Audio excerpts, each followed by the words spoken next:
Catapulting Commissions family. What's up, guys? Welcome back to this week's episodes of Catapulting Commissions. Now, if you are a first-time listener to the show, you will understand we've talked everything from sales leadership, sales skills, sales strategy. We really gear this show towards you, the seasoned sales professional, or you, the sales leader. Today's guest is really going to dive in, and we're going to talk some of the things in leadership, specifically sales leadership, that we often don't spend time on. And talking about on the Catapulting Commission show, we really don't realize there's a skill involved with it. But our guest today is going to break that down for us. Caitlin Doemner is the co-founder of SalesMap.me, where she helps companies and companies and sales organizations turn recruiting into a revenue stream and not just an expense. And a little bit about Caitlin. After studying at Oxford University and getting her MBA from Biola University, she launched her sales management company in March of 2013. In the first 33 months of business, they had made their first $1 million. And within 6 years, they've helped generate over $10 million in revenue for their clients. The team has built and managed sales teams for some of the most prestigious names in the coaching industry, including Deepak Chopra. She's also published multiple books, including The Unseen Sales Machine and Sell with Heart. Caitlin has also launched a TV show to raise money and awareness for charities, as well as published a relationship book called Sex Every Day: How to Prioritize Pleasure in Your Marriage. And with her husband of 10 years, she lives in Apple Valley with her husband, 4 kids, 1 cat, 17 chickens, and 1 podcast show. Caitlin, welcome to the Catapulting Commissions podcast. I wanted to throw in and a partridge in a pear tree. There you go. It's appropriate. Oh, absolutely. I don't always know if I should add my last publishing book because it tends to throw people off. What you know about sales and sex, it's very suspicious. Hey, you know, it is okay. You are a Renaissance woman and you have multiple skills and don't hold back. So no, absolutely. I love it. And I'm so excited to be here. Thank you so much for having me, Anthony. Good. My pleasure. So let's jump into this. So as I look at your accolades here, you launched the company nearly 7 years ago. It has grown tenfold. If you're listening, go to salesmap.me.com. You can see the level of success that I'm talking about. But I want to go back to the early days of launching your company, and we'll spend a little bit of time in the mid-show talking about recruiting and building a sales team, because I see that's one of the specialties. But as you built that organization from the ground up, like at what point did you say, hey, did you launch, is this just me? Is this me and my husband? Is this me and a team? At what point did you know it was time to bring a sales team involved? Yeah, absolutely. So for our own sake, it's taken us a long time to build an internal sales team. So most of our work has been word of mouth referrals. And so it was mostly just me building relationships with people, good old fashioned networking. We used to be able to do that in live conferences and going to masterminds, things like that. We've now launched a new version to allow us to do more online networking called bookofexperts.com. So if people are looking for opportunities to meet and greet and build relationships, we have a new way that you can be seen and get more visibility and referrals this year. But for us personally, it hasn't been until this last year that we've really started building our own internal marketing and sales strategies and going hand in hand. And we decided to bring an internal sales team on. So as you bring an internal sales team, like what is that, what does that process look like? Was there a certain revenue metric? Was it just that, hey, we can't grow anymore with the fruits of our own labor of this networking? Was there a deciding moment? Did you lose a deal, or did you overbid or underbid a deal that caused you to say, we need to expand? Yeah, I think the biggest thing for us was just time capacity. And we find this with most of our clients. Usually entrepreneurs, when they're trying to build their company, they get to a crossroads where they just don't have enough time to do everything themselves anymore. Usually, depending on the profitability of the company, it's between $200,000 and $700,000 in revenue. But they start feeling that press of like, oh, I really need to start hiring. They usually have a team of virtual assistants who are helping them with social media and administrative tasks. But they really need to make 2 critical hiring decisions. They either need to hire an operations person. We would say COO in the business world, but usually integrator, online business manager, somebody with those kind of categorical qualifications, or a salesperson. So somebody who can help them build and fill and maintain their pipeline and nurture leads so they're not stuck on this feast or famine cash flow roller coaster that a lot of entrepreneurs get stuck on. So as they're coming to that crossroads, if I were speaking to you as the entrepreneur, I would ask you, what's your strength and what's your zone of genius? What do you love to do? If you love to do the sales part and that chasing people down and sorry, the thrill of the hunt, I think is how we typically talk about it. Right? If you love sales, then hire an operations person. Hire somebody who can support you with the fulfillment and the delivery. On the other hand, if you started your business because the delivery, the working with the clients, the delivering the product, that was the piece that you loved. So in Michael Gerber's technology, like you were a technician who became an entrepreneur, then I would suggest you want to hire a salesperson who can support you in that capacity. And I also tend to prefer hiring a salesperson first, because even if they're just your accountability mechanism to be doing what you know you need to do, doing your outreach, doing your nurture, doing your sales call bookings, even if you just had a sales accountability buddy who's in your company, just kind of keeping, that's how we started internally, is we just hired a kind of a sales admin person. And their job was just to help me manage my social media profiles, start conversations, maintain conversations, and just move people until the point where it made sense for me to hop on a phone call with them and they were just in charge of booking calls onto my personal calendar.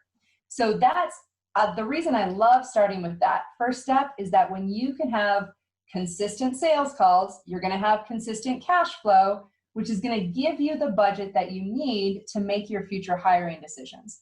So you want to make sure that you have enough money to be able to hire somebody in good conscience, so that you're not telling them that they're going to have a career with you and then 3 months later you can't make payroll and then you have to fire them. That's just not great for anybody involved. So we want to make sure that you have a really solid marketing system. And this is what we're looking for with our clients when we have our first kind of intake conversation is, okay, predictable lead flow. So we're going to look at your marketing. What's your marketing going to be? We talk about the 4 gears of marketing. So the first gear is conversational outreach. So this is something anybody can do. No matter if you're a B2B sales professional, if you're a brand new starting entrepreneur, you can just get on social media, use your free account, and start building connections, adding people to your network. Having real conversations with real human beings is always going to be the hottest leads at the cheapest price. So we love gear one because it's so easy and it's so effective. But like your first gear in your car, it's not very powerful. You're not going to get going very fast. So then gear two is content marketing. And this is where you start posting articles, publishing on magazines, creating video content, things like that. And you're helping drive back to the conversation level. So everything that you create should drive back to a real conversation with a real human being. That is the call to action. Then level 3 is collaboration. So I'm here on Anthony's podcast. This is our level 3 strategy. We put me on podcasts and people get to hear about us that way. And then we drive, you guessed it, back to gear 1. Let's have a conversation. And then lastly is gear 4, which is, we call it clicks, just for the sake of alliteration. But it's whenever you're using automation, you're building funnels, you're buying traffic. It's where a lot of people start, but it's the most expensive way to get your coldest leads. The only advantage is that there's almost an unlimited supply in the universe. So you only want to get there when you're really confident about your lead production. So we will go through these 4 gears with our clients and just evaluate what marketing systems do you already have in place so that we can evaluate lead flow. And that lead flow is going to tell us, are you ready to hire? How many salespeople are you ready to hire? So you can build like a $30 million company with 2 good salespeople. So it really isn't, you don't need a lot of teamwork, of heavy lifting if you have, your pricing spot on and all of the different back-end pieces in place. But it's just looking through, do you have enough leads to keep a salesperson busy? The biggest mistake we make is people wanting to let go of the sales because they don't really like them, but it's premature. They just don't have enough leads to keep a salesperson busy. So we look at the lead flow, and then bringing on that salesperson is going to solve that cash flow problem so that you can focus on operations, which is going to increase profitability. So those are kind of the three categories that we're looking at when we're thinking about when's the right time to bring on a sales team. I love that. There is so many ways I can go with what we just said right now. I love the 4 steps, and I believe you use the terminology, your lead flow, right? Which is conversation first, content marketing, collaboration, and clicks. And you are absolutely correct. Everybody wants to start with clicks because it's easy, and there's, oh, I can just pay for ads and people show up, and they don't have an infrastructure. And you know, it's funny, even as the Catapulting Commissions brand is you know, we just finished year 1 since we launched. The brand took a year prior, and everything still comes back to, hey, let's get on the phone. Let's just have a conversation. And Yeah. I've done everything, and personally, I did teeter with the clicks for a little bit, and it only took me 2 ad payments and see a ROI, and I was like, you know what? I'd rather go to Vegas with my wife and just throw money on a blackjack table. I'm not paying Exactly this how I feel. yeah, I'm not paying this with Facebook to compete with political campaigns and Instagram models. I'm like, you know what? I'm just gonna keep doing what I'm doing and building that. So I'm glad to hear you say that. But let's piggyback on this lead flow to cash flow, because you sound like in that lead flow there's an exact sales process or an exact marketing process that people follow before their time to bring on a salesperson. Now, if someone's bringing on that salesperson, is there a sales process that you teach and have them follow as well? Because it sounds like the lead flow process is, I mean, it's a 4-part process: year 1, year 2, year 3, year 4, repeat, which sounds great. What does that process look like for the salesperson when they're doing that outbounding? Yeah, so those 4 gears are really just the subcategories of our 3-part sales process, which is engage, educate, and enroll. So in the engagement step, that's where you're using those 4 gears of marketing to drive traffic. You're just getting hand raisers. So usually when we're working on this piece, it depends on whether you're B2B or B2C. For our B2B clients, there's a great program called Apollo.io that allows you to get some really fantastic market data. You can send out cold emails. I mean, the hand raising step is always the hardest part because you're shooting arrows into the dark, right? And you don't know where they're falling until somebody shoots one back and you actually get to be on a sales conversation, and then you can start crafting the messaging. So we always want to do our best to craft our messaging as a result of sales conversations, so we know that what we're sending out to people feels clairvoyant, right? So when people get your sales copy, they should be, hot damn, how did you listen in on my conversation with my wife last night when I was stressed out about X, Y, or Z, right? So you should be able to use their own languaging, which you only collect in your sales conversations, and use it in your marketing. So sales conversations are critical, not just because they close deals, but because they write killer copy. So if you're already building a sales team, you want to record all of your sales team's conversations and send it over to your customer service people, transcribe it, send it over to your marketing people so that they can copy and paste, right? So these sales conversations are gold. And if you're doing them yourselves and you're an entrepreneur, don't overlook the value of these conversations. So back to our Apollo.io, right? So you can find your ideal demographic. You can send them something that gets them to raise their hand. So that's the engagement step. How do you get them to say, yes, I'm interested? Then the second step is education, traditional languaging. They would use the word qualification. I think it's kind of the same thing. You're educating them to the value of what you're offering and giving them a chance to self-select in or self-select out. So this is where you're giving value in such a way that they're going to self-identify whether you're their ideal prospects for you or not.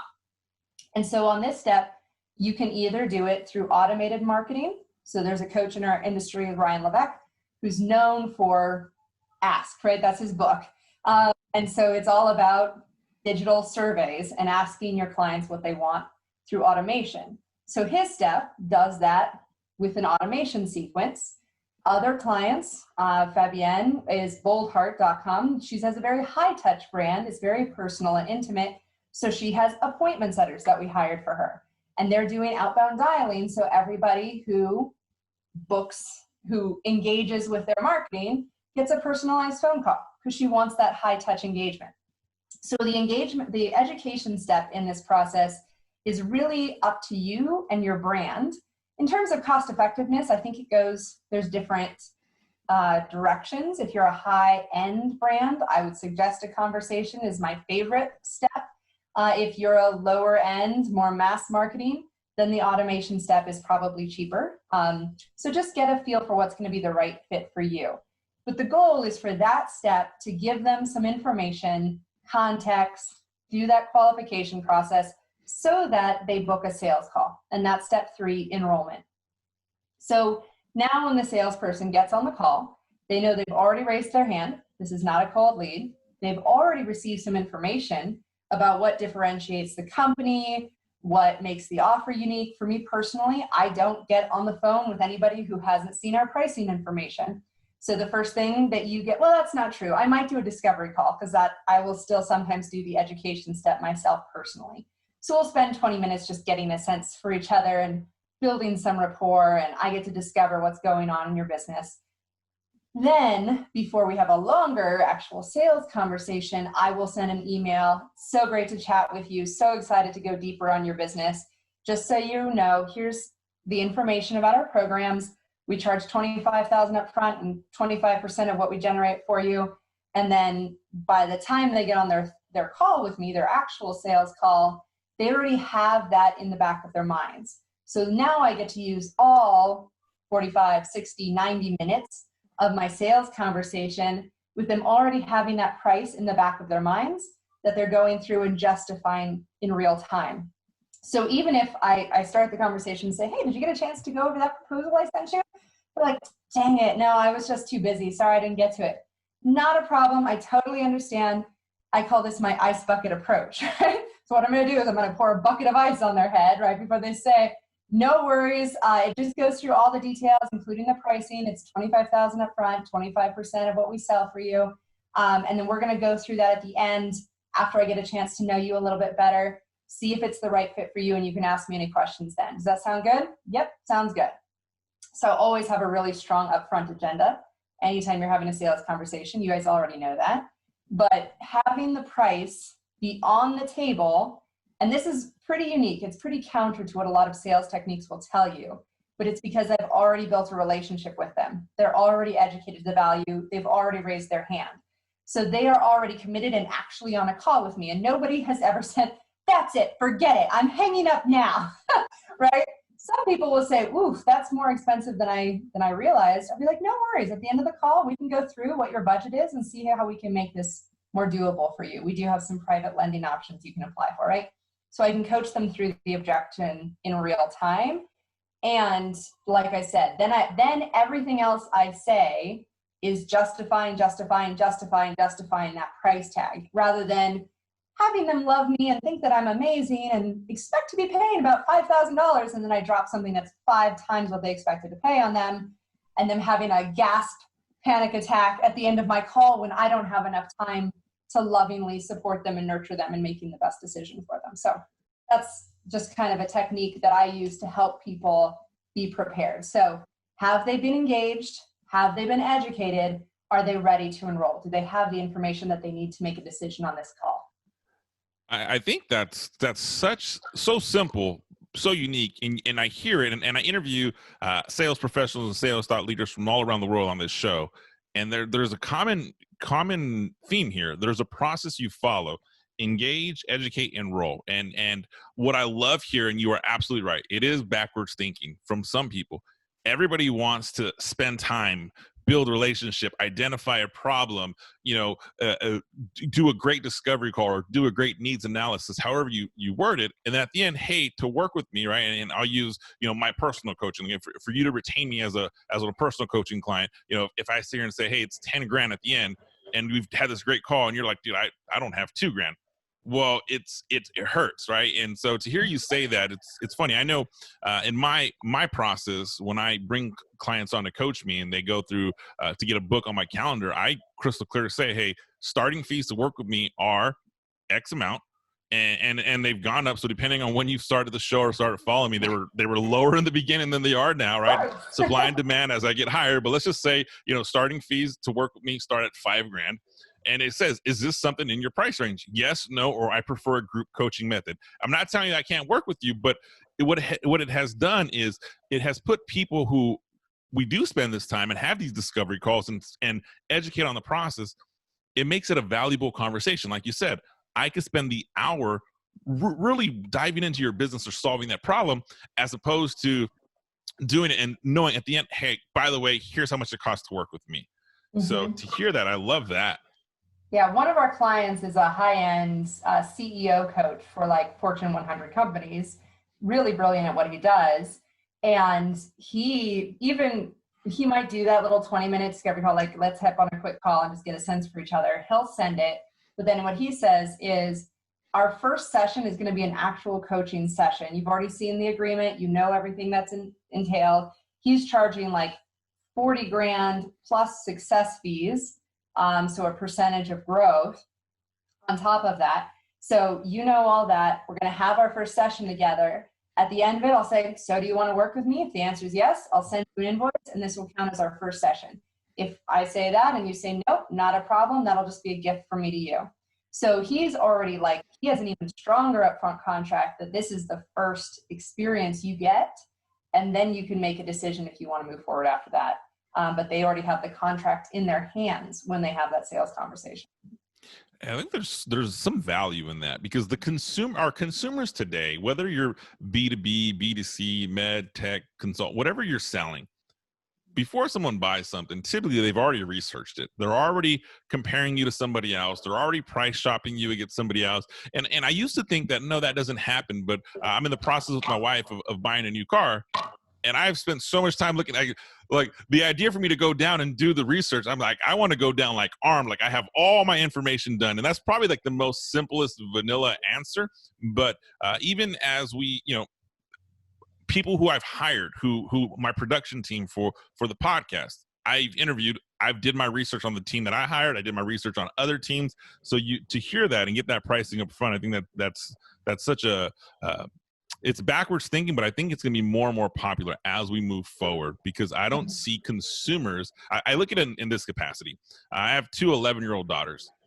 If YouTube delays anything for 20 seconds, their world is flipped upside down.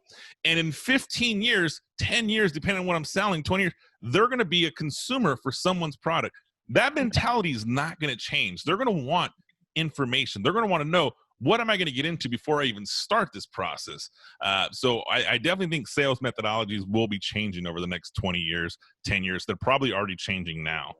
Yeah, the more sophisticated your buyer, the more transparent your sales process. You have to give them exactly what they need in order to make the best decision. And that can happen even before you've had a call with them. As you say that, I'm gonna pivot what you just said into sales leadership. Earlier this week, I had a conversation with somebody who works with me, and I'm in a position of leadership for her. And it's sophisticated role, highly income compensated sales rep.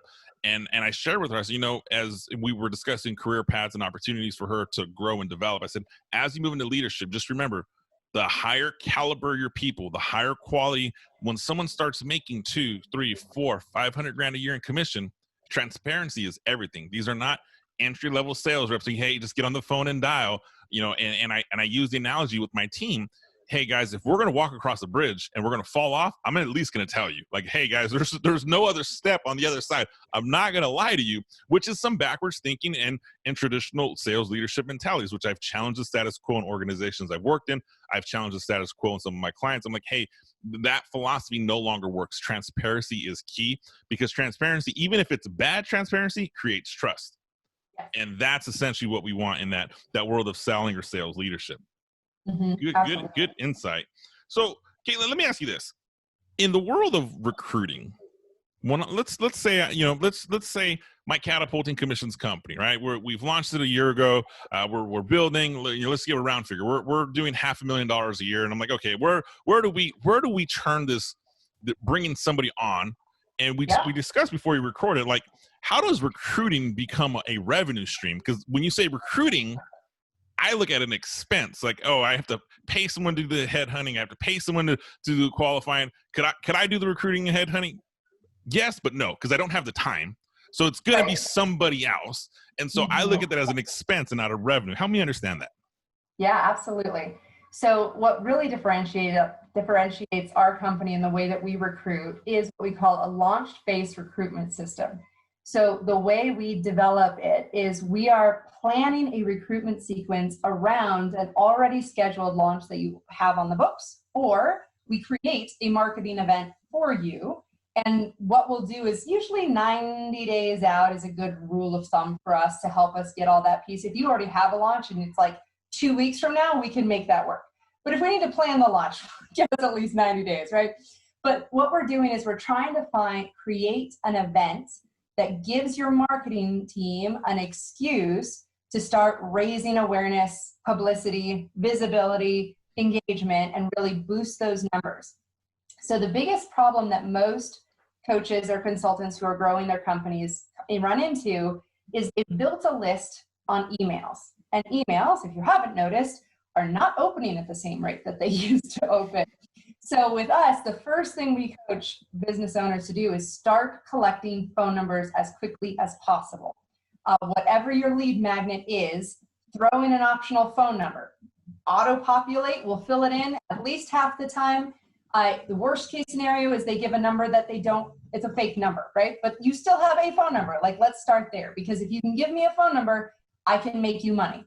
You give me an email, you're gonna have to hire somebody else to turn those emails into phone numbers so I can make you money.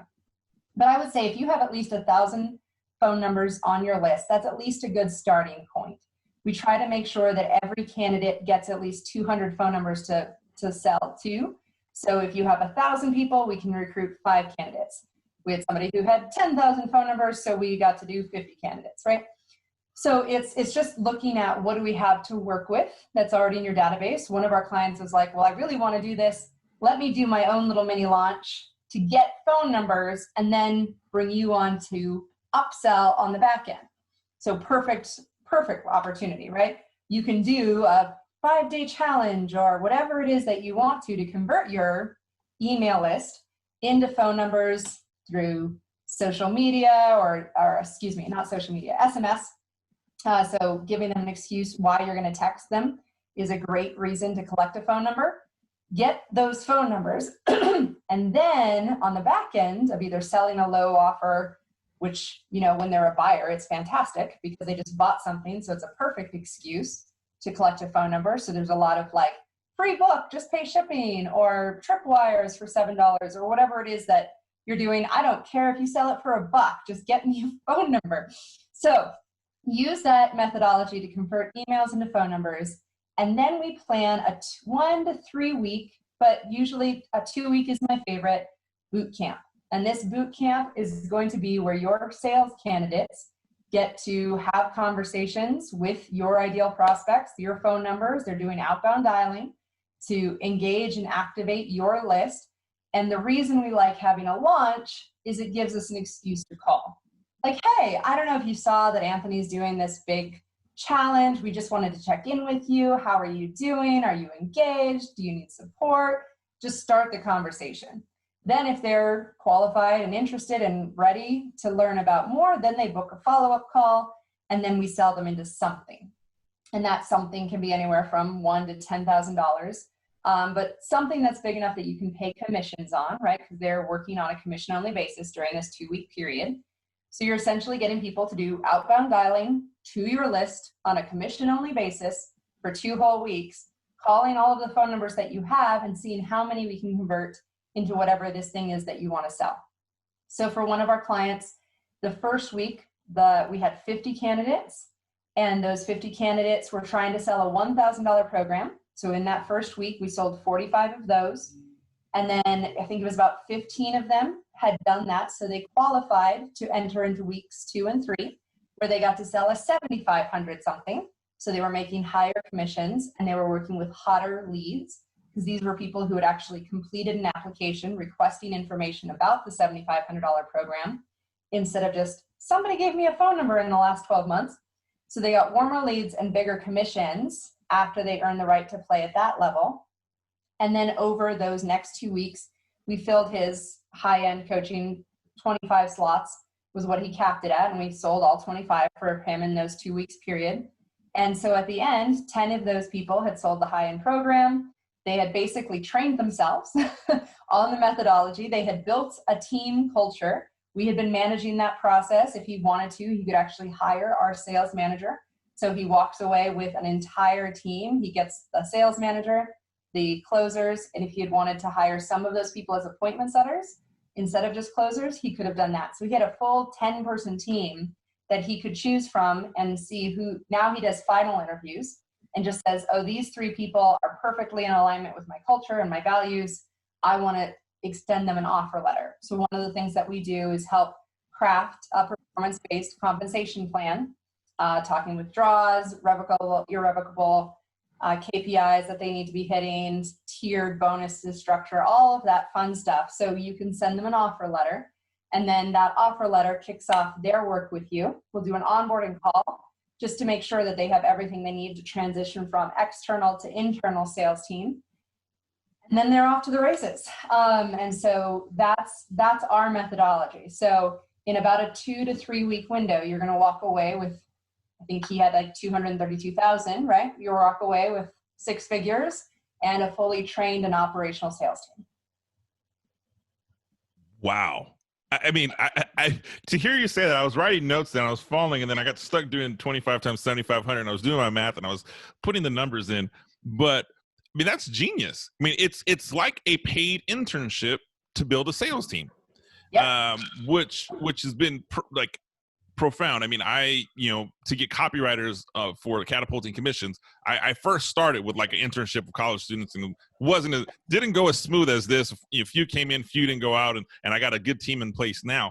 But when you said that, I just pictured sales teams, businesses that want to scale, that want to grow, that want to hire sales team. And even when we started it, I was backwards thinking, like, okay, well, got to call a recruiter, got to find somebody that has credentials that can work for me. Then I got to bring them in, offer them a salary or pay them hourly, whatever the situation. Here's the commission, and hope it works. Versus here, hey, you're auditioning, you're trying out. It's a paid audition. If you produce, if you don't produce, it doesn't work out. But you know what? That's the reality we live in sales world. Like, if you want to be in sales, you have to produce. So yeah, and I think I'm shocked. Like, salespeople are best at selling themselves. So I had a client who came to us, she's like, well, I hired a salesperson. I've been paying him $5,000 a month for 6 months, and he's just not closing anything. And I was like, yeah, it's because what he could close was you on hiring him. It's $5,000 a month. So putting salespeople who are naturally highly competitive people anyway, like, I don't know that this would work if you were trying to recruit for your human resource director. Like, no. Salespeople are just naturally wired to want to compete. So that definitely works in our favor for this model. But yeah, just having them earn the right. Not only are they proving themselves, but most importantly, it really wipes out that entitlement mentality that sales managers, like, it drives them crazy, right? Because good salespeople are equal high ego. Like, they need to have that emotional internal resilience that can hear no 12 times and knock on the 13th door. But they also are extremely high empathy. So they're very sensitive. They feel everything. It's what makes them great at building rapport in the first 30 seconds of meeting a total stranger, right? So I always kind of joke, sales management is sort of like trying to juggle a kitten and a chainsaw at the same time, because you're trying to navigate 2 very extreme personality differences.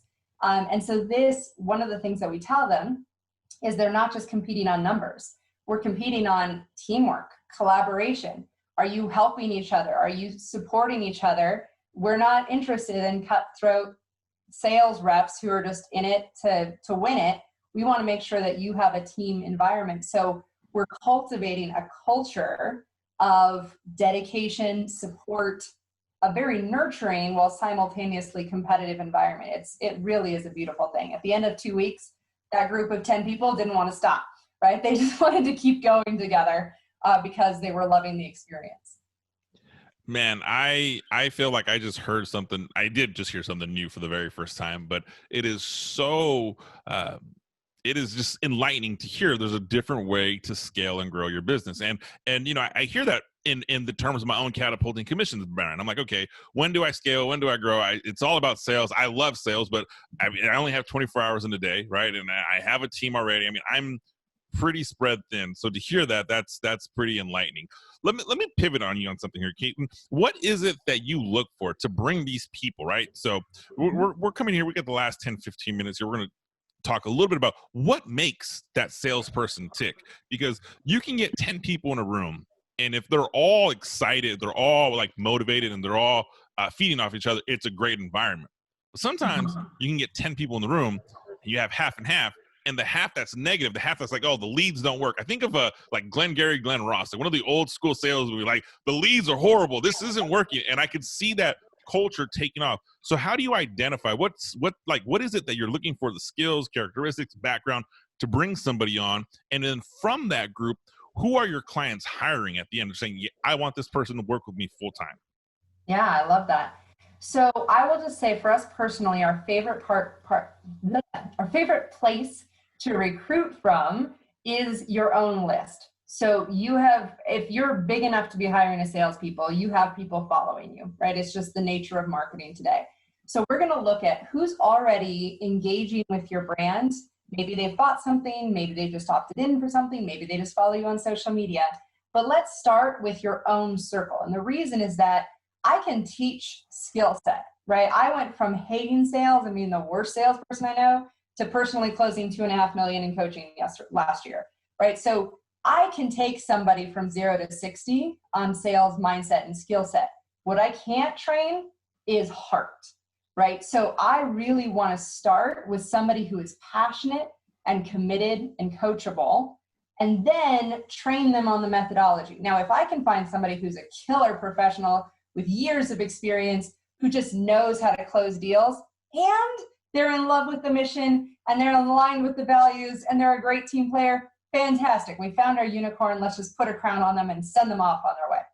But if I have to pick between one or the other, I will pick the heart, because the rest is trainable. If you give me a really dyed-in-the-wool Glengarry Glen Ross closer, they are probably not going to be as amenable to learning an entirely different attitude, methodology, culture, by trying to integrate them into I tend to work with very like spiritual, heart-based, loving, right? Love is our number one core value. Do what you love with people you love, building a world you love, right? So we're really unashamed about how important culture and values are to us and to the clients that we work with.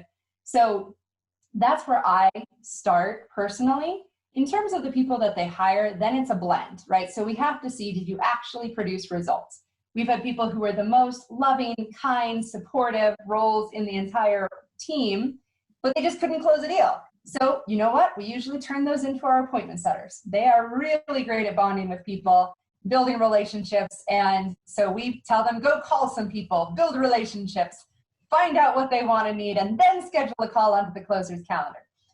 Because usually they have money mindset blocks is typically the biggest reason that highly connective people don't close deals. So yeah, so we just kind of, on that final interview, we take them through a personal success plan, because I kind of think that salespeople are a bit like cats. You cannot push them to do anything. They have to decide that this is what they want to be doing and come of their own volition. So we reverse engineer a personal success plan. Where do you see yourself long-term? What does that look like 3 years from now? What kind of money do you want to be making? Why is that important to you? Okay, what's your minimum? Tell me, like, what do we have to make sure you're just keeping the lights on?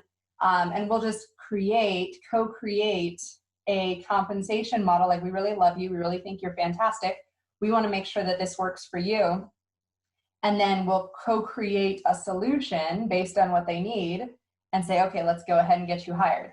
So if somebody comes in and says, I need a $10,000 salary plus benefits, they're just not going to be a good fit. They've got to work corporate, because most entrepreneurs just aren't willing to take that level of risk on somebody who's new. But we could orchestrate like a revocable draw of $5,000 for the first 3 months, or something along those lines, that we can help them get going in a way that reduces risk for all parties.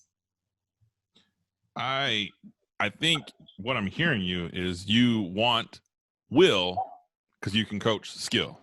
Yeah, I love that. I'm going to write that down. Yeah, you want will, you can coach skill, and that is so.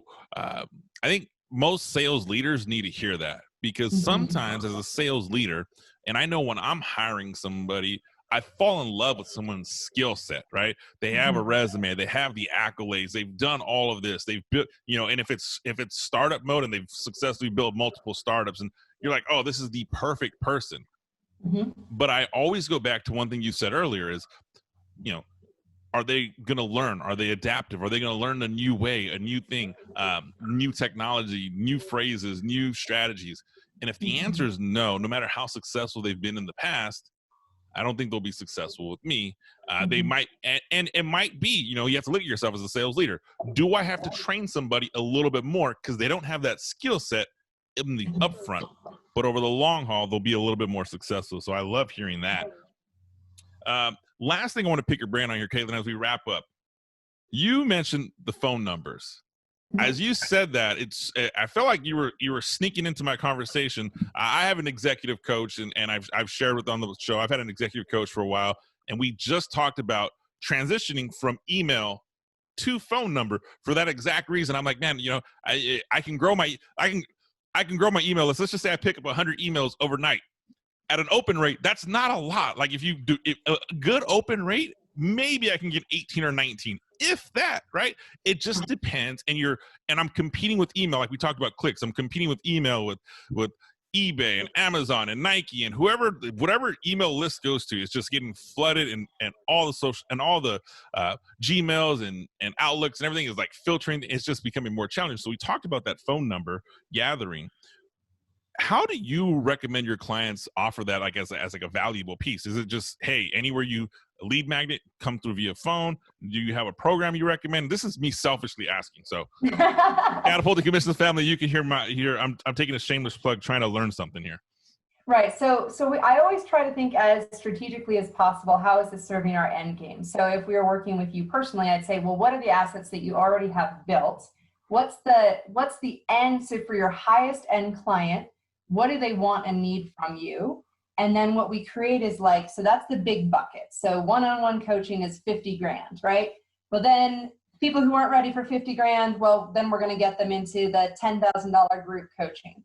And then if they're not ready for $10,000 group coaching, we have this $1,000 do-it-yourself version. So that's typically how most tiered coaching models will work. And then for that $1,000, we're looking for, what's the one thing that my $50,000 client would bother to click on? What's the most value I can give in a scalable manner right? So it might be like, I'm going to give you my own sales script. Like, here you go, right? I will pay money just to get to other people's sales scripts. Like, I'm one of the best salespeople that I know, but I am a sucker for buying sales scripts, because if there's even just one question that I haven't thought to ask yet, and I can use that, I can boost my conversion rate by a couple of points, and that's a dramatic difference in income for the year. So figure out what's going to be that super excited. And probably the best way you're going to find that is by ask your best clients, right? If I could create anything that you would just love, that you would pull it out of my vault and you treat it like a treasure, what would that be for you? You're like, you would pay $5,000 for this thing if I could give it to you. And then say, okay, great, I'm going to give it to y'all for free, right? And then I'm going to turn it into my lead magnet.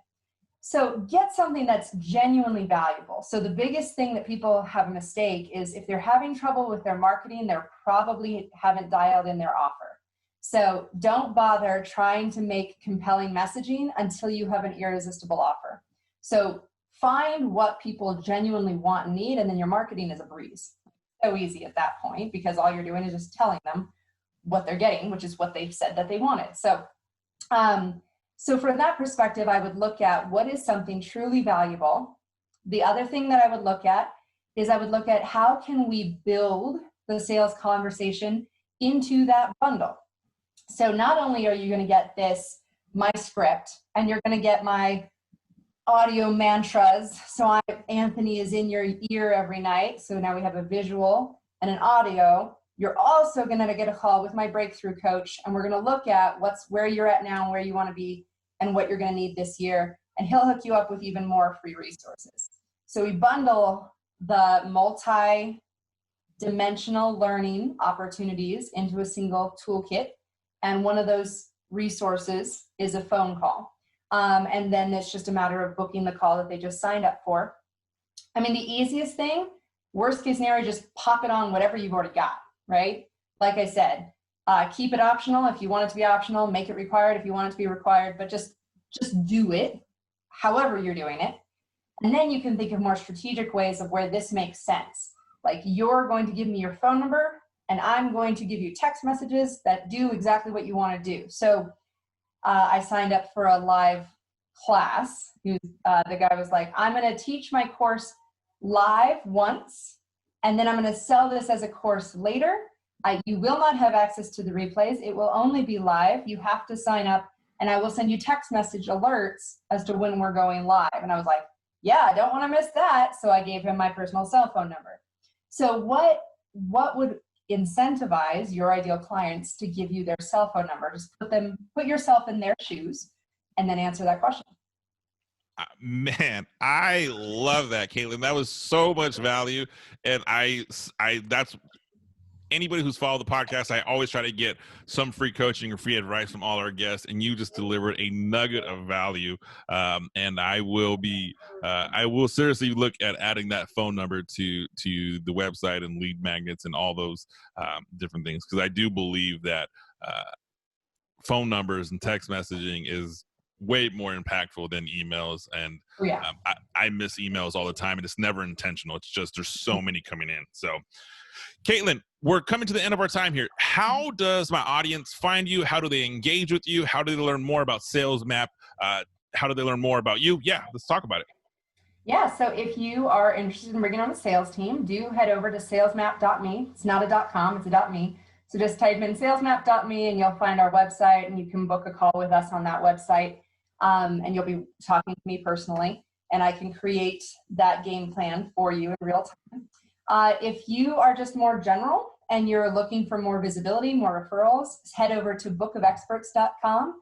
This is where we're creating an entire community around these 4 gears of marketing. So you're going to have opportunities for networking, for content publishing, for collaborative adventures, and then eventually we're going to be doing your advertising for you inside of that platform. So we're going to be driving traffic to our directory to get people found. So that's what we're launching, and we're kind of in love with it. So either salesmap.me or bookofexperts.com is where you'll find me. Perfect. Caitlin, thank you so much. Catapulting Commissions family. Did you hear that? bookofexperts.com, salesmap.me. You can follow and connect with Caitlin. She's also on LinkedIn. I will have all of those links that she just mentioned on the Catapulting Commission show notes. So if you're listening to iTunes, Spotify, etc., just click show notes. You'll see it there. Likewise, if you're watching the YouTube video, click the notes below and you will have that. And you can always find episodes on anthonypgarcia.com with all that information as well. Caitlin, thank you for joining the Catapulting Commission show. I had so much fun today, and I wish you nothing but the best of success moving forward. Thank you so much, Anthony. Back to you. All right, guys. Catapulting Commissions family, like, subscribe, comment. I will see you next week.